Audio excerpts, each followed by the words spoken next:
Hey guys, ఈరోజు recipe వచ్చేసి అయితే స్నాక్ అన్నమాట. సేమియా ఉప్మా మిగిలిపోతే పడేయకుండా దీంతో బజ్జీ కూడా చేసుకోవచ్చు. సేమియా ఉప్మా తీసేసుకొని దాంట్లోనే కొంచెం మైదా పిండి వేసేసుకొని కలుపుకోవాలి. పచ్చిమిర్చి, ఉప్పు ఇవన్నీ ఏం వేయాల్సిన అవసరం లేదు, ఎందుకంటే సేమియా ఉప్మాలోనే ఉంటుంది మనకి.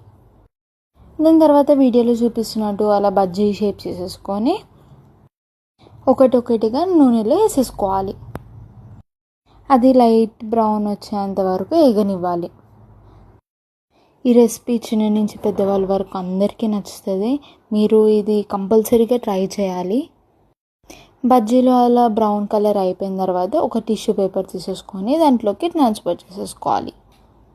టిష్యూ పేపర్లోకి తీసేసుకున్న తర్వాత అలా వీడియోలో చూపిస్తున్నట్టు సాస్తోనైనా వెల్లుల్లిపాయ పచ్చడితోనైనా నంచుకొని తింటే అసలు టేస్ట్ వేరే లెవెల్ ఉంటుంది. ఈ రెసిపీని ట్రై చేసే ముందు please like, follow, share and subscribe to my channel.